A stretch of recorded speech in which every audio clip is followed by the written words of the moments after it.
Hi, welcome to Sahadhyana. Happy learning. In the series of vector addition videos, so far we have seen how to find resultant vector geometrically. And in the previous video, I have told you that there are basic laws of vector addition. So in this video, I am going to introduce you these laws, triangle law and parallelogram law. But highlight of the discussion will be something different. We are going to check whether the general method which we have used for finding the resultant vector, that is placing tail of second vector on head of the second vector and thereby drawing the resultant vector, which we have discussed already. So you have not watched that video, please watch that video before watching this. So what I mean to say is whether that general method and the triangular law of vector addition and parallelogram law of vector addition, whether all these are same, or is it necessary for us to remember the geometrical method separately, this law of triangular and parallelogram separately? Are they different? If they are different, why they are different? Why we need these many methods to geometrically add vectors? So to look into, first let us try to read and understand what is triangle law of vector addition. It says if two vectors are represented by two sides of a triangle in sequence, that's very important, in sequence, then the third closing side of the triangle, which is in the opposite direction of the sequence, represents the resultant of the vectors in both magnitude and direction. So here we have two keywords or catchy words. One is two sides should be in sequence, and the resultant vector will be represented by opposite direction of the sequence. So let us discuss this. So we'll just summarize now the first general method, then we'll go for triangle law, so that method will be thorough or you will understand better. So we will be taking example of two forces acting on an object at a point. Okay, so consider a small object. So there is a force, okay, F1 acting in some direction, and there is some force F2 which is acting in some other direction. And we have already discussed that this object is neither going to move in this direction nor going to move in this direction, because F1 is pulling this object this way and the second force is trying to pull the object in this way. So the net movement of, or the net force on this object will be something in this direction. We don't know, okay, something in this direction. So what we did, we shifted this, okay, anyone, you can treat this as first vector or this as second vector, doesn't matter. Since I have considered that this is F1 and this is F2, so I will be shifting this vector, okay, and keeping the tail of this vector on head of this, right? That was the method. That is, I will be shifting this vector, okay, and I will be keeping it such a way. Now how to draw the resultant vector? From the starting point to the end point. So here I have only two vectors, so the end point will be the head of second vector. So that will give me the resultant vector. This was the method which we have already discussed, a simple geometrical method. Okay, now what is triangle law? So let me first label this, okay, so there is no confusion later in the discussion. So this will be my resultant. Okay, now what is triangular law? Okay, let me check that. Sorry for that. Okay, now I'll be considering the same object again. So I have a force which is F1, then I have a force in some other direction, random direction, which is F2. So because of these two forces, okay, these are not equal in direction or magnitude. You can see from the diagram, the magnitude of this is less, the magnitude of this is more. Okay, so what does triangular law? Now I am asking you to apply triangle law of vector addition. So what does triangular law say? if two vectors are represented by two sides of triangle, so this can represent two sides of triangle, right? Because this can be the third side.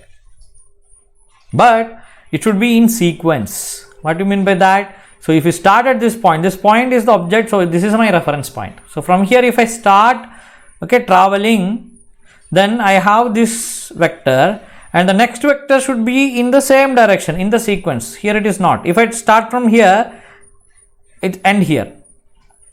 I cannot get both the vectors in sequence. So I have to arrange or make a triangle such a way that these two vectors will be in sequence. So how to do that?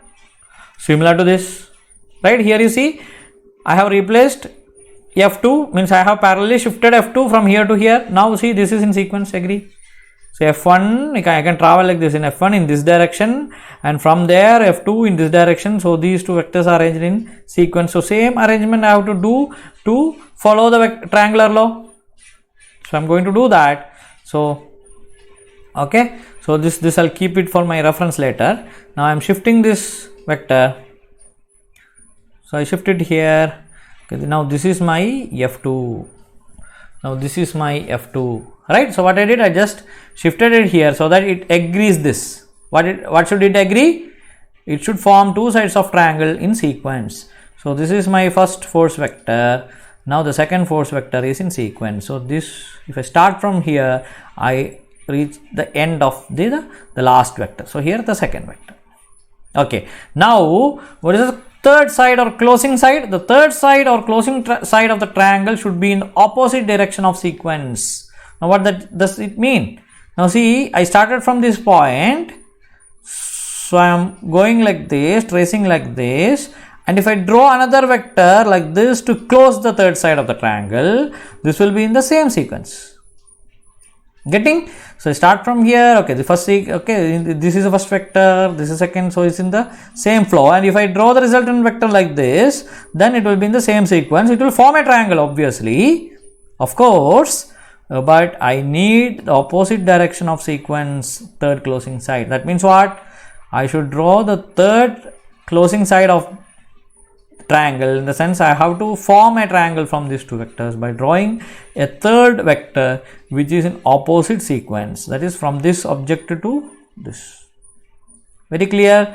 Okay, so let me draw that. So that is my resultant vector. Now look at this and look at this. Are they same?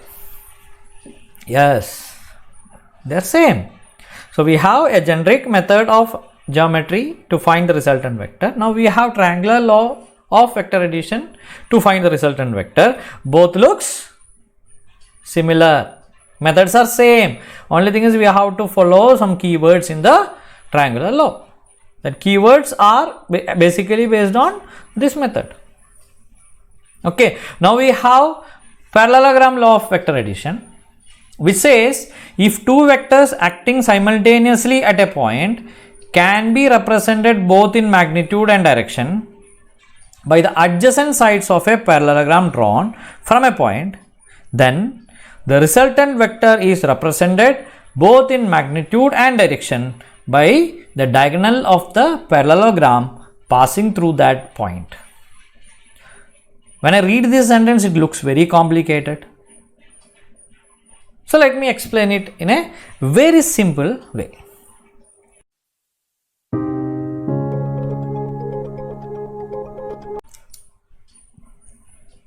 So I am considering the same example, the same object. I am having a force F1 in this direction. I have a force F2 in some other direction. So I have to now apply parallelogram law for finding the resultant. So I'll just forget about this method and this method. Okay, I am completely blank. I don't know these two methods exist at all. So I'm just following the parallelogram law of vector addition to find the resultant vector. So here what is very important here is the point at which the force is acting. So when you are applying the parallelogram law, so here I see in the previous methods also, which we have already forgotten. So there also its point is important, but here it's very important. So where the force is acting, so at this particular point or object, these two forces are acting. So this point is very important in parallelogram law because it says two vectors acting simultaneously at a point. So these are the two vectors which are acting simultaneously at a point, at a time. At a time it is acting at this point. Okay, so these two can be adjacent sides of a parallelogram. That's what it says. So this is one side of a parallelogram, this is another side of a parallelogram. That's what is a parallelogram? It has two parallel sides, right? So this I'll have one more side which is parallel to this, I'll have another side parallel to this, then I can complete the parallelogram. In that way, if I complete the parallelogram, then the resultant vector will be the diagonal of that parallelogram passing through this point. Okay, let us check that. So I am drawing a parallel line to my this side of the parallelogram. Okay, that is parallel to my F2. Then I am drawing another line which is parallel to F1. Now this completes a parallelogram. Now see, I can draw a diagonal like this. This is also diagonal of this parallelogram. This is also the diagonal of parallelogram. Now which diagonal I have to take? So it clearly mentioned in the law what it says. Diagonal of the parallelogram passing through the point will represent my resultant vector in magnitude and direction. So I have to consider this diagonal because this diagonal is going to pass through my object, pass through the point where the forces are acting simultaneously. So that gives me this diagonal, or which is my resultant vector. Now the interesting thing. So we have this method. Okay, now try to remember the first method, try to remember this method, and try to remember this method. All the three methods is going to give me, interestingly, same resultant vector. For the same forces acting simultaneously on the same object, any method you apply, I am going to get same resultant vector. Not agreeing? Let us check that. Okay, bearing some human error while drawing this, okay, all these resultant vectors should match. Okay, so I am first picking the vector from here. Okay, vector from here. So picking it, I'll keep it here. Okay, now this vector I'll pick, which is from triangular law. Okay, so I'm picking it, keeping it here. See, bearing the human error, they are parallel, they are of same size. Then I will pick which is of parallelogram law. Okay, and keep it here. Okay, now I'll separate this. Okay, see, I'll separate this. See, is it not all these three parallel to each other, having almost same magnitude? Yes, right. So I have now the resultant vector from the first method, that is generic method, geometrical generic method, then triangular law, and then parallelogram law. All the three resultant vector are same. So this directly concludes that you can apply generic method. Okay, if you cannot remember head tail concept, you have to remember triangular law of addition method. Okay, you are not comfortable with that, you can go with parallelogram law of vector addition method. So all the three methods is geometrically going to give you the same resultant vector. I hope the different methods of geometrically finding a resultant vector, if two vectors are given to you to add together, okay, is very clear now. So if you like this video, please like, share it with your friends, and subscribe so that we can learn more such topics together. Bye.